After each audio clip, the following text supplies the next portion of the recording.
What's going on, everyone? Coach Aaron here, back in with another video to help you dominate on the platform.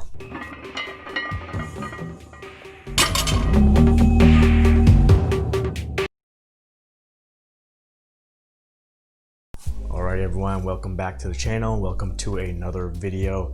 On this channel, I make videos to help out for powerlifting athletes, coaches, meet directors, and referees. So today we're going to go over another Instagram post that I made. As always, I'll put the link to that in the description below so you can go look at the post, but the post is about the hierarchy of progress. And the idea of that is to focus on the things that are most important for you to make progress. Your things that give you the best bang for your buck, as I put in the post. Where a lot of beginner lifters, and sometimes even after you transition to being a beginner lifter, it sometimes always creeps back into the mind, is focusing on those minors. Always focus on those little things that you think are gonna be some kind of magic pill or some magic method that's gonna jump you to the next level, when in fact it's gonna do very little. Maybe it's only gonna give you a 1% boost, or maybe it won't give you a boost at all. So we're gonna go over some of these variables. I'm gonna break it down into 3 sections or 3 pyramids as I put in the post. And that's going to be the training, the nutrition, and the recovery. All right, so let's get started. All right, so that first pyramid is going to be the training pyramid, okay? And going all the way to the top of the pyramid, the smallest thing that's going to most likely have the smallest effect when we look at these different variables would be advanced techniques, is the best way to describe it. So this might be people that think a certain rep range, or maybe a certain exercise or a certain type of protocol is going to all of a sudden make this huge change and give them big progress. And so sometimes it can be like everyone starts jumping into reverse hypers, and reverse hypers is gonna make your deadlift shoot up, or it's gonna make your back unstoppable. Or people might jump into belt squats, and like, oh, belt squats lets you do a bunch of volume without destroying your back, which there's some truth to that, but then people think it's the end all be all. Or it might be a certain protocol, like Mike Duchère from RTS might do a single at RPE 8, and then people see progress on that, so people think everyone should do it all the time, and that's the big thing to make progress. But in fact, these little things are just small variables or small components of the overall person and the person's training in their life that's helping them to progress, and they're not looking at those other things that are helping them progress and doing a lot more to contribute to their progression. So the things that would be the most beneficial to you in your progression, going from the bottom of the pyramid, one, going to be consistency. It doesn't matter if you have the perfect program, perfect hydration, perfect sleep, any of these other things. If you're not consistently going to the gym and training, then all that doesn't matter. If you're not actually doing the program, it doesn't matter how good the program is. So the bottom of the pyramid, you have to be consistent, okay? You have to go in 3, 4, 5 times a week and do your training, whether that is strength training or cardiovascular training or whatever else you're working on. Whatever the program is, you have to be consistent with it, and over time that consistency is going to help you progress. Once you are consistent, then the next thing is progressive overload. So over time, you have to be trying to do more. You don't want to be that person that you see in the commercial gym that is always going on the treadmill for 20 minutes, the same speed, or the person who goes to the weight room and loads up 135, 185, 225 on bench, whatever, and always does the same sets and reps every week, every month, every year, and they're always at the same weight. You want to try and progress. You want to be doing more reps, more sets, more weight, less time if you're doing cardio or some kind of density training. So you want to be progressively overloading. Next one up is technique, okay? You want to have good technique, but if for some reason you start off with bad technique, which most of us as beginners do, you want to be improving your technique over time so you make your lifts more efficient over time. That way you can move a bigger weight through that range of motion that you're going through for that exercise, because you are efficient and you are staying in place. You don't want to be falling out of place, losing efficiency, or increasing the risk of injury, which basically stops you or even sends you backwards in progress. And then at the top of the pyramid, right before we get to the advanced techniques, is the exercise selection. So you want to select exercises that you want to be good at. So if you want to be good at back squatting, then you should select back squatting. And then you may want to pick some variations that will help you with that. If you are a low bar squatter, maybe you do high bar or front squats or pause squats or pin squats, close variations to help that. But you don't want to go and just run and think that your low bar back squat's going to go up. All right, going into our next pyramid, that's going to be our nutrition pyramid. And at the tippy top of that is the thing that I see all the time on forums and online, everything like that, is, oh, what supplement should I take? What's the best supplement? What's the best brand? Should I take this new thing that's coming out? Should I take this pre-workout, whatever?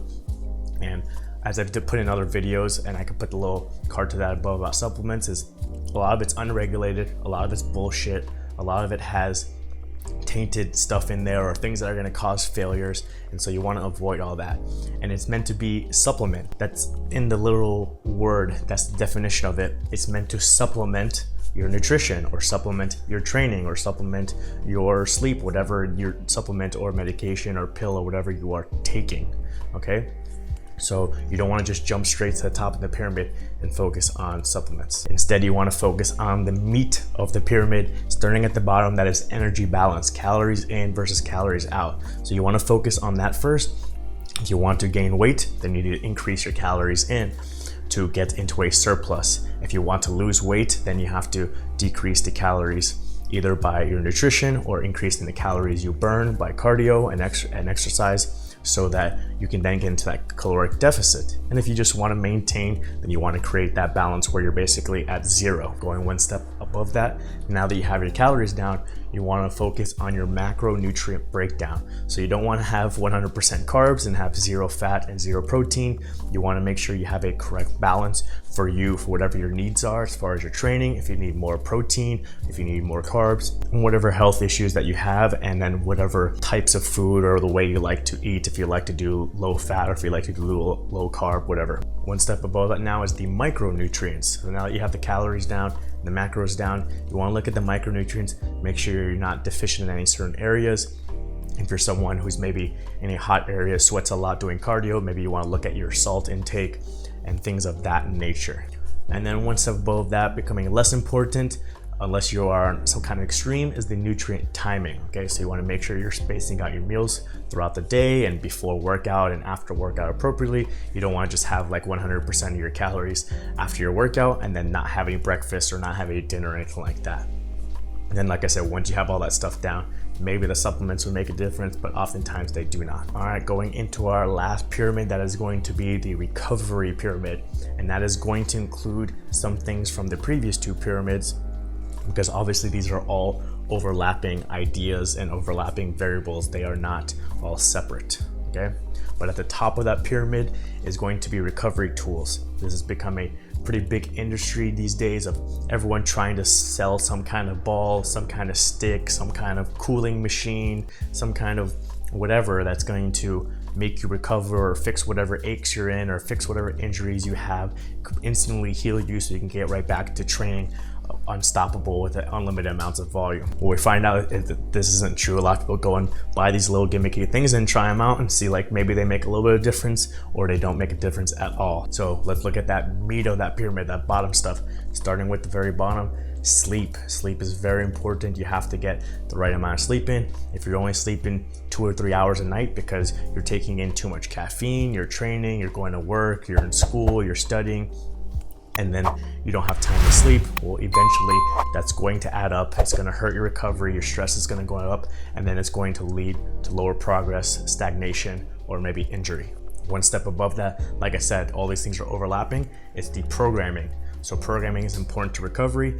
If the programming is not a good program and it doesn't allow for time to recover between sessions, then again, the stress is going to go up. It's going to hinder your recovery and lead to stagnation or regression. Going one step above that, hydration is important, okay? A lot of people don't drink enough, and then when they do drink, they are drinking things that are naturally diuretic. For example, coffee and other things that have caffeine in it, like energy drinks and some sodas. So those are almost kind of like negative hydration because they're going to take more water out of you. So then you have to not only have enough water, but also counter all the caffeine and everything else that you're taking. So you want to make sure that you're taking in enough water, and maybe you can even track a certain day to see if you're eating half a gallon, 1 gallon, 2 gallons, and see what you can do throughout the day to improve that, to help with your natural body getting enough water, recovering enough, and being able to train. And then one step above that, going off our previous pyramid, the nutrition is important. Just like the water, if you're deficient in the nutrition and you're not having enough calories in, then your body's not going to be able to build the muscle or recover the damaged muscle, and it's going to hinder your recovery and it's going to hinder your progress. All right, so just as a overview, you want to make sure you're hitting those big variables, those key points that are going to lead to the biggest bang for your buck, the most progress. Make sure that you are training consistently on a good program. Make sure you are consistently sleeping well on a day-to-day basis. Make sure you're consistently hydrating on a day-to-day basis. And make sure you are hitting the necessary calories for your goals, the type of training you are doing, and then your lifestyle as well outside that training. Once you've done these things consistently for a long time, we're not talking about days or weeks, we are talking about months and years, where this thing becomes a habit and you're really making progress, and then that progress naturally slows down as you're getting closer and closer to your genetic potential. Then you can look into these other things like supplements and then research it and decide whether it's worth your time, your effort, and sometimes most importantly, your money to put into these things. So sometimes you might think, oh, this thing's gonna make a big difference, and then you research into it and you've already been focusing on these more important things consistently, and you realize that maybe putting $30 a month or $50 a month into some kind of supplement is not gonna be worth that 1% boost or 0.5% boost you might get in your total. So hopefully that helps you out. If you have any questions about these pyramids, about my post, you can comment below. We can discuss it further. And if you'd like me to talk about any other concepts or any other questions that you specifically have, you can comment those below as well, and I can make a video on them. And as always, if you want to help me out, do the YouTube stuff, you can like it, you can subscribe it, you can share it with a friend that you think it will help out, so that it can get out to more and more people to get some more views on my helpful videos and help me continue this powerlifting life.